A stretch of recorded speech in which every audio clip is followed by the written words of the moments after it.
сакам да читам од пророк Исаја, 6 глава. Има едно од омилените глави во Исаја. Во Исаја има доста глави кои се многу интересни. 9 глава е интересна. Многу интересна. 51 глава, 53 глава се интересни. 69 глава. Ти се сите многу убави, не 69, туку 63 глава. Ти се многу интересни текстови, новозаветни, тоест христолошки текстови, месијански текстови кои многу зборуваат. За мене 6 глава има едно посебно значење затоа што тој моментот во Исаја повикам во таа пророчка служба. И има едно посебно значење, има еден посебен момент, посебна сировост, како да кажам. Во пророштвата кои ги читаме има многу магла. Не ни е јасно што се случува во голема мера. Знаеме нешто алудира на нешто, ги има тие предслики во Стариот Завет за Христос кои на нас сега не се објаснети. Но во тие приказни како ова што сега Исаја споделува во 6 глава, имаме многу интересен приказ за повикот Божи врз животот на Исаја. Јас ќе читам Исаја 6 глава, 1 до 7 стих. Ќе ве замолам да станете да го читаме Божиот збор. Исаја 6, 1 до 7. Вели вака: Во онаа година кога умре царот Ози, го видов Господа како седи на висок и возвишен престол. Скутовите на неговата плаштиница го исполнуваа храмот.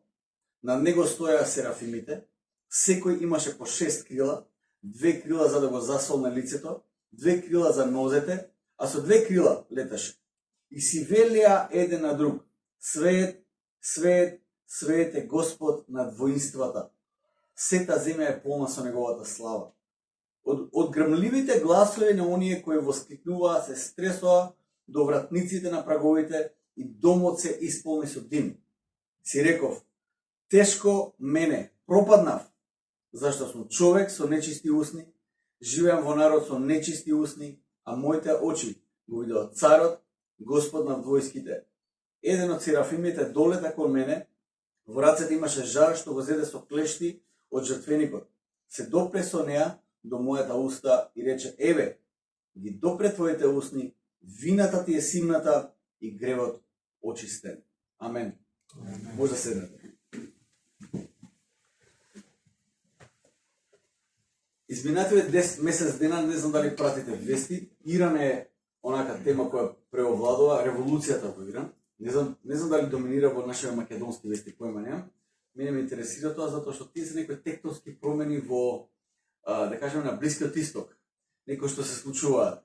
Слушаме еден подкаст за иранската револуција во 1979 година, кога всушност драстично се смени ситуацијата на Блискиот Исток. Во 1979 година Иран од секуларна држава станува исламска држава, од монархија со цар, апсолутна власт. Таа власт преминува на религиозниот водач Ајтолах, чија цел е да го примени шеријатскиот закон. И тоа е една од најголемите револуции во наше време, затоа што тоа што се случува во Иран, кога доаѓа Ајтолах на власт, еден од неговите максими е дека не само во Иран, туку во целиот исламски свет, Иран како своја цел ќе има да го примени шеријатскиот закон. Ја менува политиката и религиозната состојба на Блискиот Исток во голема мера. Сите тие терористички напади на кои сега ние сме сведоци потекнуваат од токму таа револуција 1979 година. Може би не пратиме многу вести, како што кажав, но изминатиот месец има една нова револуција во Иран. Во еден момент имаат пребројано околу 8 милиони луѓе кои протестираа на улиците на Иран. И воопшто не да навлегувам во тие некои теолошки дискусии, што тоа значи, или дали тоа е добро или не добро. Воопшто не одам таму. Зборам само за концептот на револуција која доаѓа на таа тектонска промена на власт, во која ние се уште не сме сведоци што значи тоа. Во демократскиот свет влада е го имаме тоа владење на правото, тоа е документот, тоа е статутот кој го имаме и тоа владее со нашава држава, дали се ВМРО на власт или СДС на власт, не ни важно, сите сме под власта и под управата на тој еден документ, статутот на Македонија. треба да го почитуваме. Треба да го почитуваме, не знам дали сите го почитуваат, но треба да го почитуваат. Но во места каде што врховната власт не е документот, туку е водачот, промена на водачот носи тектонски промени. Огромни промени носи. Затоа што не знаеш кој ќе биде следниот водач и каква агенда ќе има и како ќе управува и на кој начин ќе владее. Секако во изминатиот месец и пол, кога се случува таа иранска револуција, според некои истражувања има околу 30.000 жртви. Може би не сме слушнале за тоа, ама околу 30.000 жртви има ради таа револуција. Иначе пред неколку дена Западот се пофали дека извојувала голема дипломатска победа во тоа што ги убедили иранските власти да не извршат смртна казна врз 800 луѓе одеднаш. Голема дипломатска победа. Колку е ужасна смената на власт во такви подрачја и од таква категорија. Зошто се случува тие работи? Затоа што ако народот сака промена на власта, оваа власт сака да се држи и применува драконски мерки. Но колку е ужасна промената на власта од тој калибар. Пример, Црвената револуција на почетокот на 20 век, кога Русија преминува од монархија во комунистичко општество. За време на таа револуција умреле помеѓу 7 и 10 милиони луѓе. Кинеската револуција во средината на 20 век, за време на Втората светска војна и после Втората светска војна, за време на револуцијата умреле 9 милиони луѓе, а во продолжение уште 40 милиони умираат од глад и како резултат на политиките на револуцијата. Тоа се огромни бројки. Првите зборови на Исаија, ако ги читаме, во онаа година кога умре царот Ози, треба да разбереме дека Исаја овде, освен таа информација што ни ја дава, со таа информација пренесува и доза на анксиозност. Анксиозноста е кој знае кој ќе биде сега следниот цар и што ќе се случи со сите нас. Што ќе биде сега? Што ќе биде од сега натаму? Царјот Озија, што е спомнат тука, еден од тие ретки цареви кои биле релативно добри цареви. Озија владее праведно и владее многу долго, но во последните години од своето владење тој е затворен во кула, каде што, иако тој е цар, извршната власт преминува на неговиот син да го води царството, затоа што царот Озија има лепра и тој е изолиран во една кула и на негово место владее неговиот син Јотам. Јотам царот, кој Исаја исто така го познава, владее окей со царството. Но Исаја гледа веќе почетоци на еден голем проблем. Јотам, ако читаме во Втора цареви, ќе видиме дека Јотам ниту еднаш во својот живот не влегува во Божиот храм. Ниту еднаш. Тој владее, правично владее, тој владее според Божиот закон, но ниту еднаш не оди во присуството Божие. На некој начин ја наследува традицијата на татко му, но за него лично тоа ништо не значи. Неговиот татко Озија има многу сведоштва, премногу сведоштва. Бил толку добар, бил толку, да кажеме, цар кој се водел според Божјото војство, бил одличен. Но неговиот син Јотам ја наследува традицијата, но за него тоа нема никакво лично значење. И верувам дека моментот кога умира царот Озија, Исаја е преплавен од таа идеја, а што ќе биде сега? Како ќе продолжи Јотам понатаму?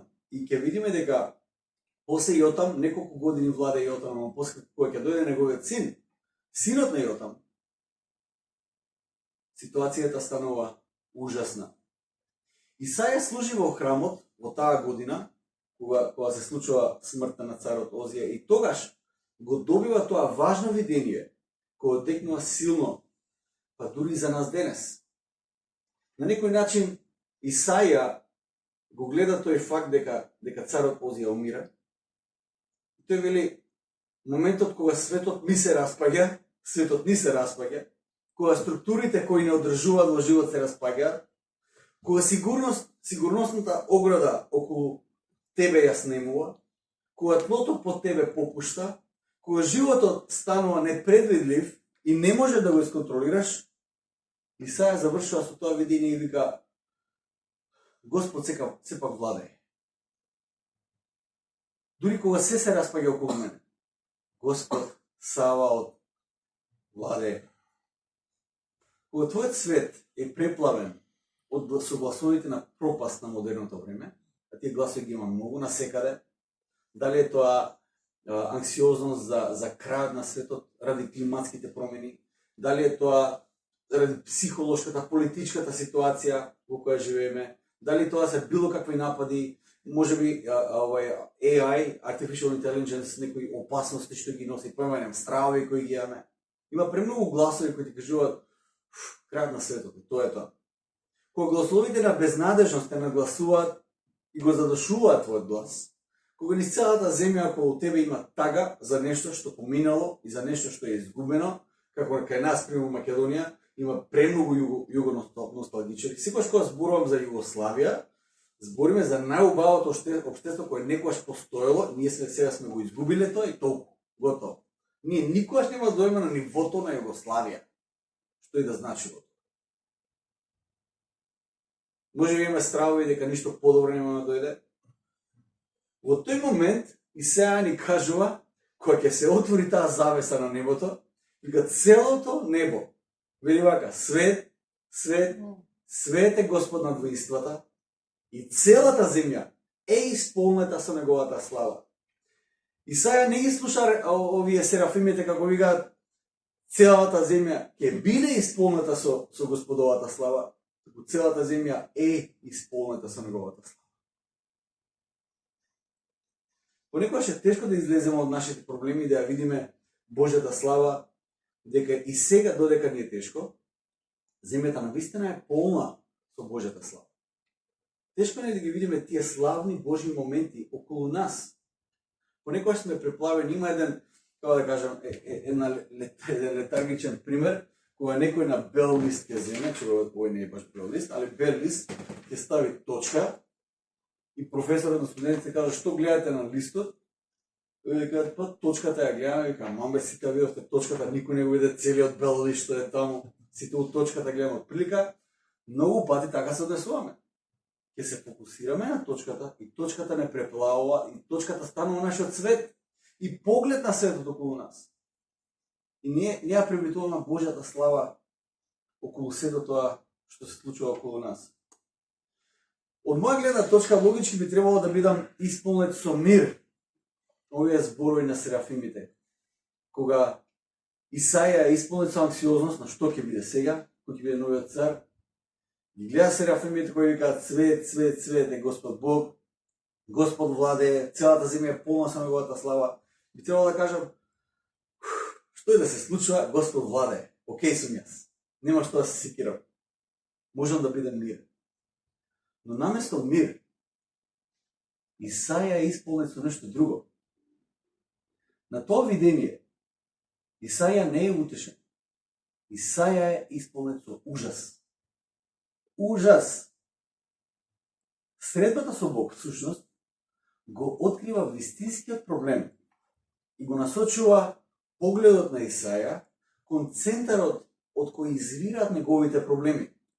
Не е царот, не е смртта на царот Озија, не е следниот наследник. Изворот на злото во животот на Исаја, од кој може многу зло да извезе, всушност е грев. И во Божјото присуство, во Божјата слава, тоест не гревот, да бидам попрецизен, неговиот грев. Во Божјото присуство, во Божјата слава, Исаја заборава на царот Ози, заборува на било што се случува околу него, тој се фокусира на една работа. Тој гледа: вау! Јас, кој сум човек, реков тешко мене, пропаднав, зашто сум човек со нечисти усни, живеам во народ со нечисти усни, а моите очи го видел царот, Господ над војските. Исаја е ужасен во тој поглед. Не е утешен. Ужасно. Тогаш кога ќе почувствуваш најкатастрофалната состојба за себе и во себе, тоа верувам дека може да биде момент на отскочна даска и да отидеш повисоко од било кога во твојот живот.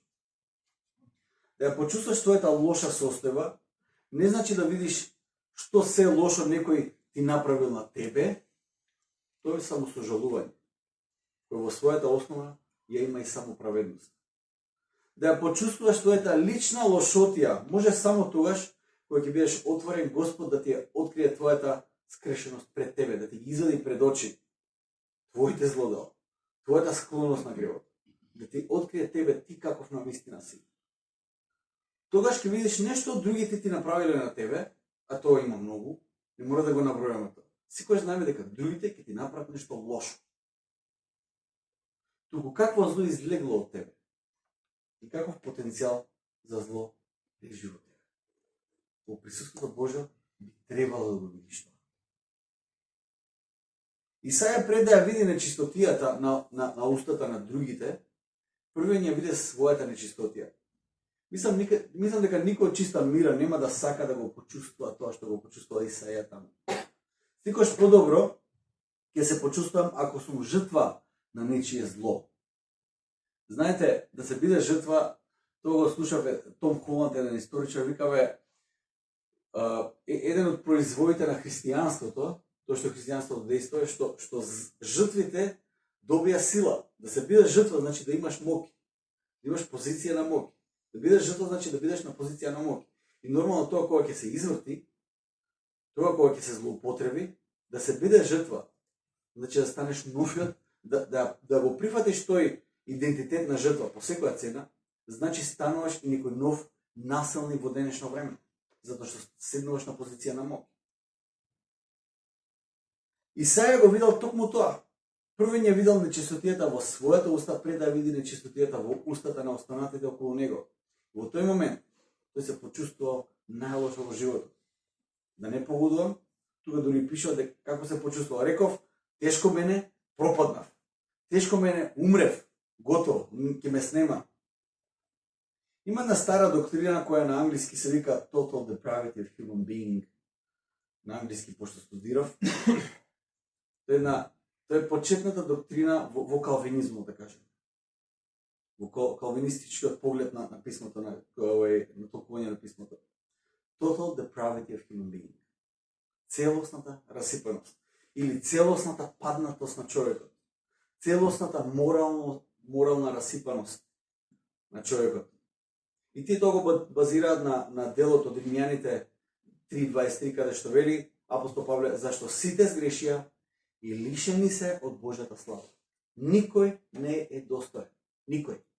Ниту еден. Некои основни елементи од таа доктрина ни помагаат да го разбереме и толкуваме овој дел од Новиот Завет. Не дека овој дел не е јасен, ама тешко може да го прифатиме заради нештата, заради нешто нашата понекој самоправедност и само сожалување. Само затоа што сме заглавени во прашањата, па јас најлош ли сум? Дали сум јас најлошиот уствари у светот? Валја не сум, валја има и полоши од мене. Зошто сите лоши работи се случуваат на добри луѓе? Тоа е познато прашање. Зашто сите најлоши работи се случуваат на добрите луѓе или на мене? И слично овие прашања. Ние наместо кон покаяние одиме во една сосема друга насока и стануваме жртви на едно ново движење. Знаете, филозофијата во светот се менува постојано. Во стилот се менува пакувањето на таа филозофија. Инаку суштината обично останува иста. Откриена во Библијата. Не сакаме да прифатиме јасната изјава на овие зборови, дека сите сгреши и лишени се од Божјата слава, затоа што немава безнадежност. Таа изјава многу мава на безнадежност, како што е следно сега? Кој е следниот чекор после оваа изјава? И бараме алтернатива на таа изјава на многу други места. Да ја подкрепиме нашата доктрина, па јас не сум најлош, да е нашата доктрина понекогаш, одиме и бараме утеха на многу други места. Бараме утеха на многу други места. Тоа го кажам од лично искуство.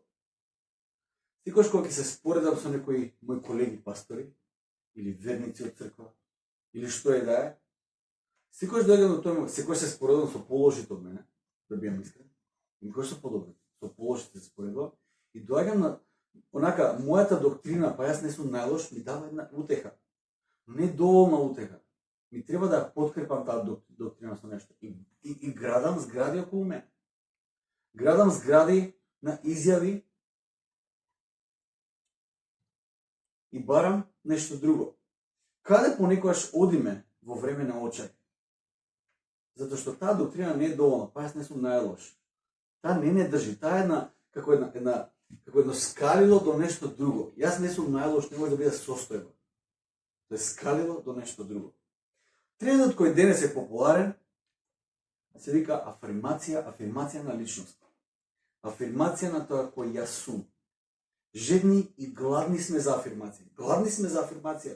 Дали тоа ќе биде афирмација преку социјалните медиуми, дали тоа ќе биде афирмација преку читање на книги кои ќе афирмира тоа кој сум јас, ќе ме утешат дека јас сум окей уствари, афирмација бараме на сите можни страни. Длабоко сме убедени дека се што ми фали во животот е малку охрабрување и афирмација за тоа кој јас веќе сум и ќе дојдам до потребната самодоверба и мир за мојата состојба и за личноста која јас сум. И треба афирмација.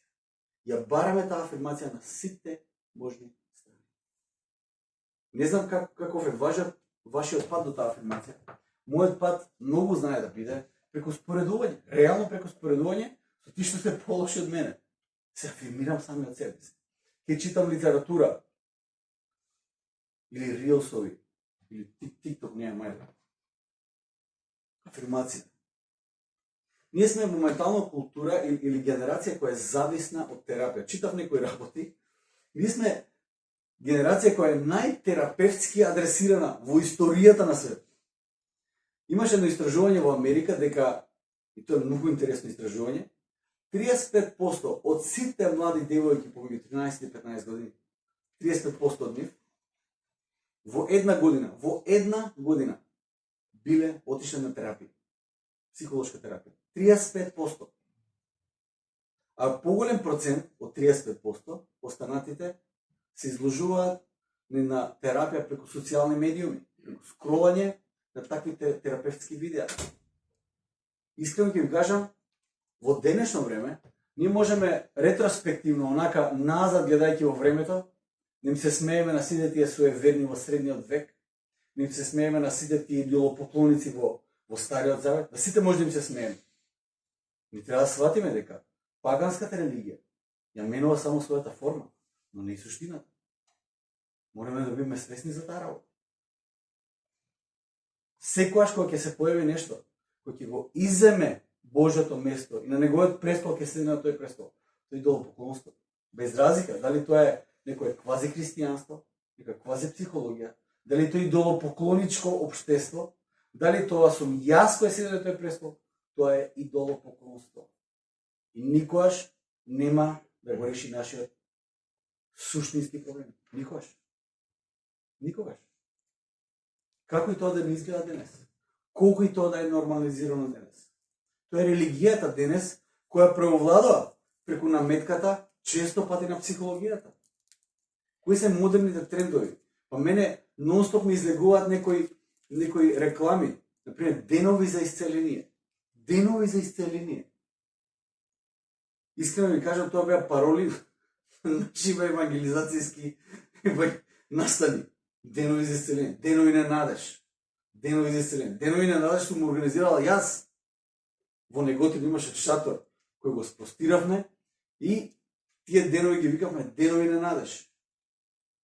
Сега се организираат денови на исцеление. Немаат врска со црква. Какво исцеление? Кои се методите кои се користат денес? Поминување време во терапија преку афирмација. Афирмација. Мантрање на позитивни стихови. Читане литература за анализа на личноста и личните особини. Да видам кој сум јас. Тогаш ќе бидам окей. Молитви на универзумот. Свашта има. Свашта има. Трчање по успех. Опасноста не е во тоа дека преку некои од тие методи кои ги нуди психологијата, опасноста не е дека не доаѓаме до некакво објаснување и исцеление во некои аспекти од животот. Не е тоа опасност. Затоа што голем дел од тие методи се многу важни методи за исцеление. Психологијата си има своја место. Опасноста е што сега сметаме дека Божиот збор не е доволен и не е релевантен да одговори на нашите модерни прашања. Доаѓаме до таа констатација. Може би со подсмев гледаме на оние кои сметат дека Божиот збор не е релевантен, да ни зборува за концептите на модерните погледи на сексуалност и така натаму. Ти што се онака етикетирани либерални христијани, овие забегале, овие веруваат во се и се што. Ама кога ќе дое момент за како да го живеам животот, како да ги воспитувам децата, кои одлуки да ги правам, така натаму, за мене Божиот збор е outdated. Нема што да ми каже по тоа прашање. Стварно.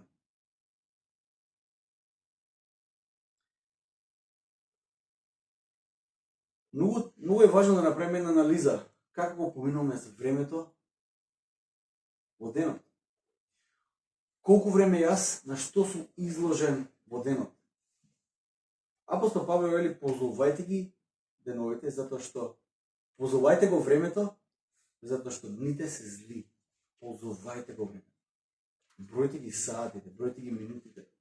Видете во што го поминувате време. Затоа што дните се зли. Дните се зли.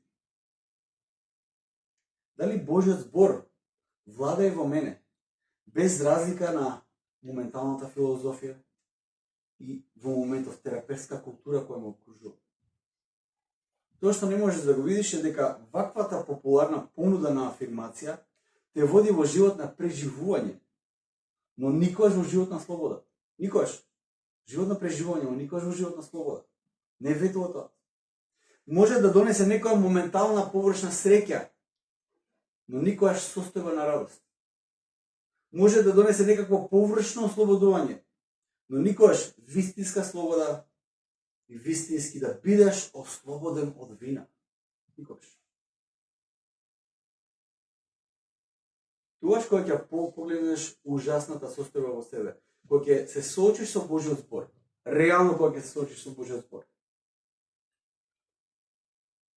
ќе погледнеш својата ужасна состојба, дефинитивно, ти го гарантирам. И изложи се на Божиот збор. И ќе видиш твојата ужасна состојба. Тоа го гледаме кај мене секој ден. Но само тогаш доаѓаш до момент на надеж. Зборовите на Исаја не се само констатација на состојбата на неговото срце. Живеам помеѓу нечисти усти, моите усти нечисти. Тоа не е само констатација која Исаја има. Но тоа е констатација на Божјата светост. Но зборовите на Исаја се зборови кои го предвижуваат небото. Зборови кои можеш и ти да ги кажеш. Тоа се зборовите на покаяние. Покаяние. Во моментот гледаме едно движење на западниот свет, каде што во поп културата сите веќе станаа христијани. Тоа што мене ме загрижува во целото тоа движење е дека тоа е уште една метода на афирмација. Има многу движење без покаяние. Тоа мене длабоко ме загрижува. И црквата често пати е занесена од таквите трендови. Па ќе владееме ние, готови левичарите ги погазивме. Стварно. Покаяние? Нема без покаяние ништо. Ништо не го предвижува небото како зборовите на покаяние. Ништо друго не го предвижува небото како зборовите на покаяние. Исус ќе каже дека целото небо се радува кога еден грешник што? Се кае. Целото небо се радува кога еден грешник се кае.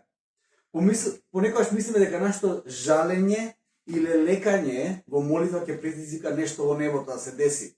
Ќе дојдеме и се жалопојки. Вау, крај нема. И мислиме дека тоа ќе го раздвижи небото. Понекогаш мислиме дека нашето само сожалување ќе ни овозможи да примиме нешто. Кај Исус дојде многу, еден дојде вика: Исусе, овој брат ми целото наследство си го зема, мене ништо не ми остави. Кажи му да го раздели имото ти за мене. Исус вика: што имам јас од тоа? Ништо немам јас од тоа. Ништо немам јас од тоа. Понекогаш мислиме дека нашето фалење и самоправедност ќе ни овозможат нешто или барем подобра ситуација во молитвата пред Бог. Бог ќе види Живко е стварно подобар од Фани. Ќе послушам неговата молитва, пошто они имаат спор, И двајца да се молат. И Живко се моли, и Фани се моли. Ама, на Живко некако е поправеден, ќе послуша молитвата на Живко, а на Фани ќе потисне. Понекогаш мислиме дека тоа ќе ни помогне. Ништо не го придвижува небото, како зборовите на покаяние. Има една тајна во покаянието, која може да ја знаат само оние кои се каат. Само оние кои се каат ја знаат таа тајна, затоа што ја искусиле. Не може да се објасни тоа. Колку и да сакам, јас ќе се обидам се да го објаснам со зборови, но внатрешното движење на човекот за време на покаянието не може со ништо да се опише.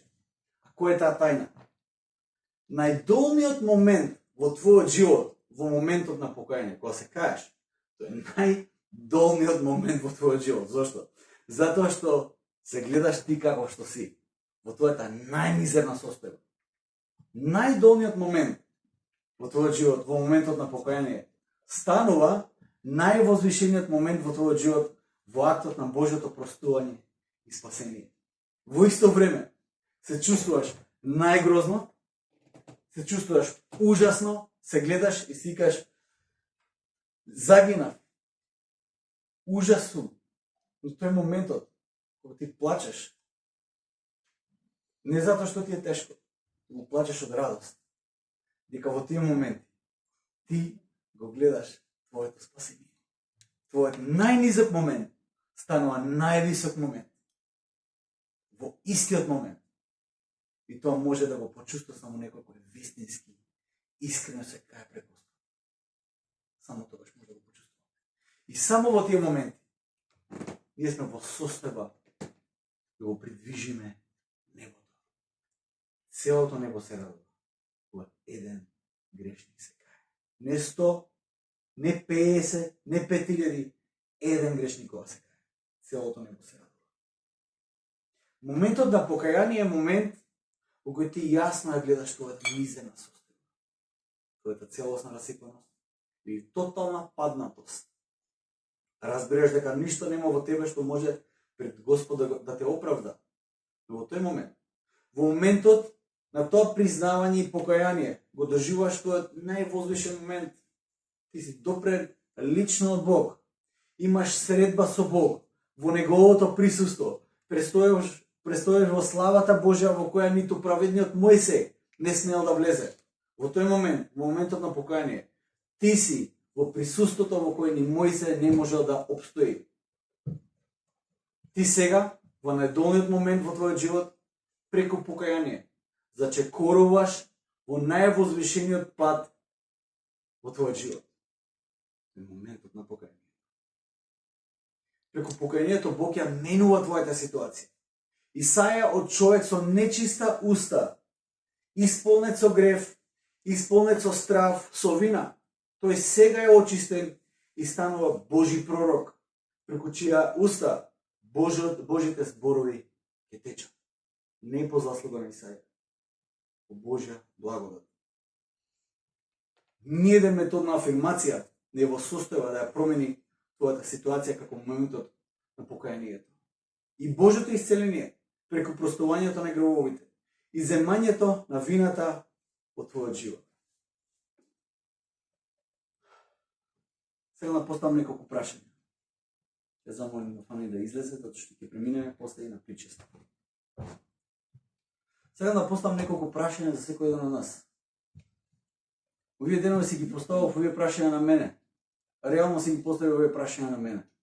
Понекогаш сме оптеретени со секојдневието, со сите чек-листи да ги завршиме, со сите места кои треба да ги посетиме, сите луѓе кои треба да се видиме. Имам премногу луѓе.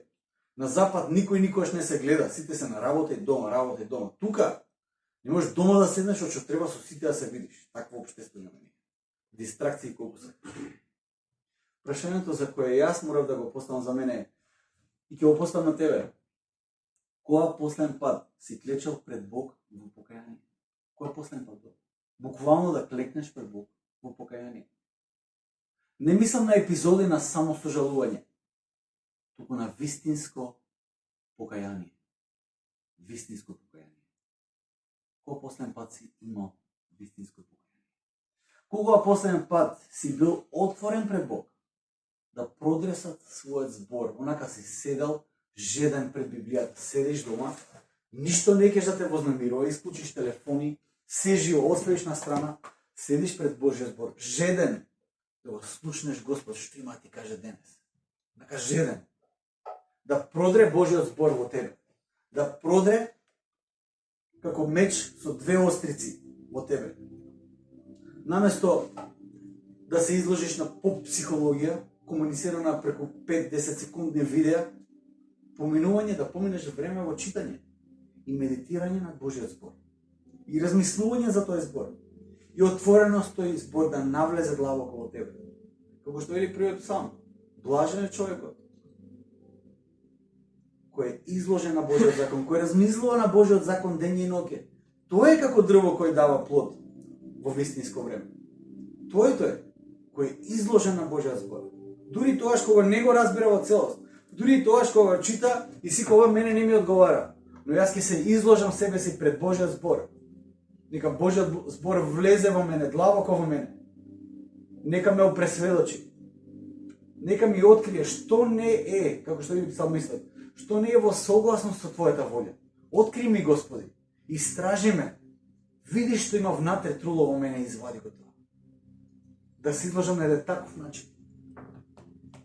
Кога последен пат си бил отворен пред Бог за твојата паднатост, но и отворен за неговата милост?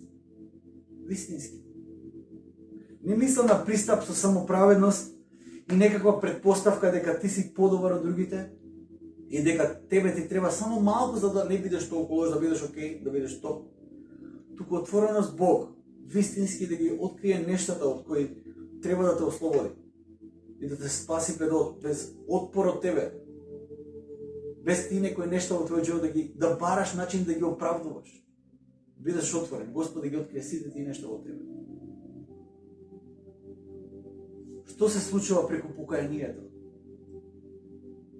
Покајанието не носи преживување, туку носи неискажлива радост. Неискажлива радост. Покајанието носи ново откриена слобода, во која никогаш во животот не би можел да дојдеш сам, бидејќи таа слобода доаѓа во аспектот од твојот живот кој ти никогаш не можеш сам да го исчистиш. Христовите зборови на крстот се силни зборови на крстот. Крстот Христов бил ужасен и самиот Христос го гледа крстот како ужасен. Толку му е тешко што во градината кога се моли за таа епизода која му следи, но знае што го чека.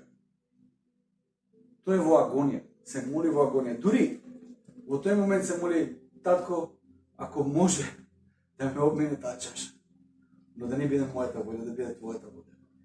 Крстот е ужасен момент и за самиот Христос. Но дури и на крстот има момент кој укажува на некаква радост и на некаков мир кој Исус го искусува. Тоа беше моментот кога разбойникот на крстот се каеше пред Христос и кој го молеше Исус да се сети на него кога ќе отиде во неговото царство.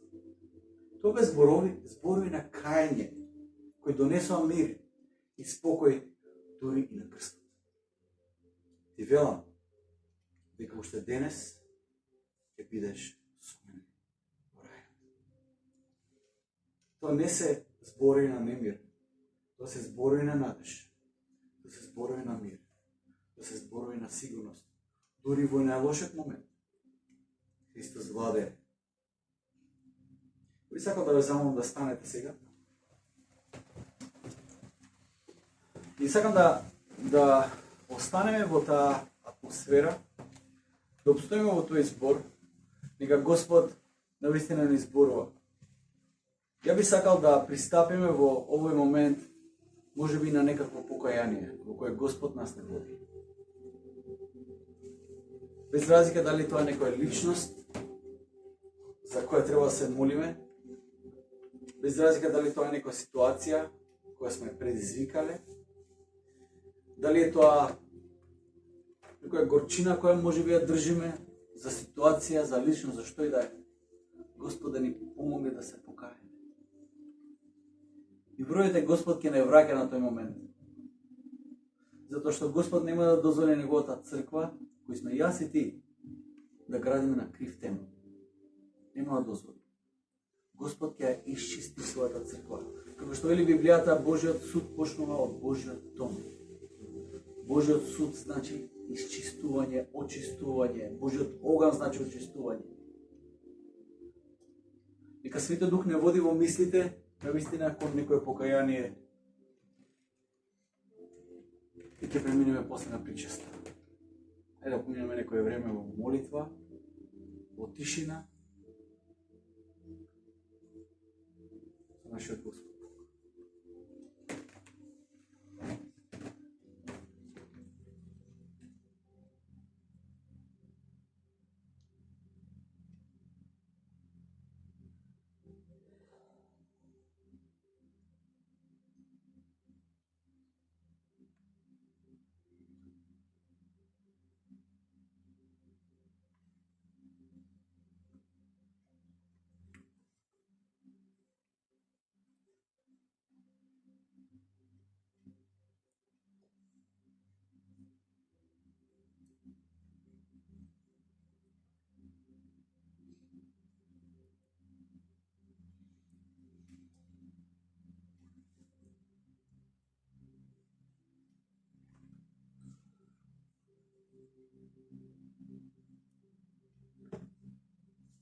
Господи, во нашите најдобри намери, Господи.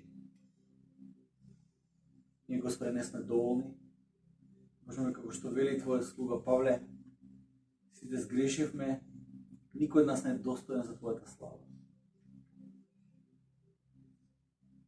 Боже мој, пристапуваме во кајање, да, Господи, Ти нас не обновиш, Исусе Христе. Нека овој